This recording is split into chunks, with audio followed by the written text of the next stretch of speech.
The Minnesota icon who brought Lake Wobegon to listeners for more than 40 years is out of a job. Today, Minnesota Public Radio fired Garrison Keillor for what it called inappropriate behavior with someone who worked with him.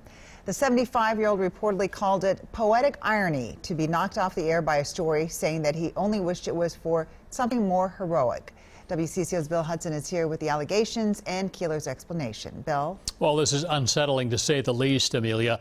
Minnesota Public Radio hired outside counsel to actually conduct an internal investigation of the complaint, and in the last few weeks came to the conclusion that the former Prairie Home Companion host's firing was, in their words, the right thing to do. I'm sorry to hear that.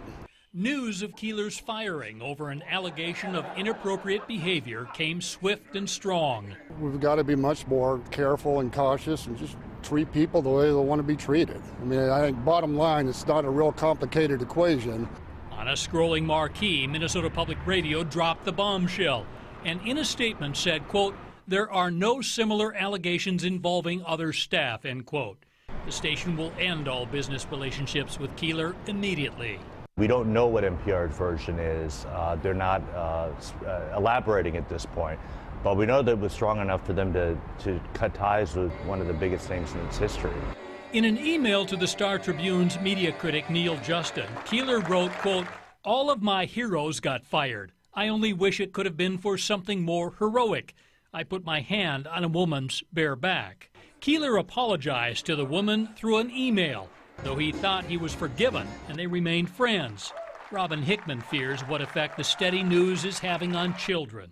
To really have the conversations when our young people are consumed with all of these stories and all these revelations, so what are we telling them about them? In his nearly 5 decades with the station, Keillor's prominence and his Prairie Home products brought in millions, but a respectful workplace is valued far more. One thing we do know is there's nobody protecting someone just because you're the money guy.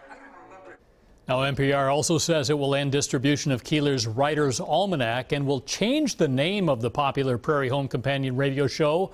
We reached out to Keillor, but as of yet have not heard back. Amelia? All right, Bill. Thank you. Just one day before his firing, Keillor defended Minnesota Senator Al Franken against his own misconduct allegations. In a Washington Post op-ed, Keillor wrote, "The demand for Franken to resign is pure absurdity, and the atrocity it leads to is a code of public deadliness." No kidding. Franken returned to work on Capitol Hill Monday following sexual misconduct accusations. At least 4 women say the Democrat groped them over the past decade. One accuser shared this photo showing Franken's hands over her chest as she slept in 2006. The senator apologized, saying he will not step down.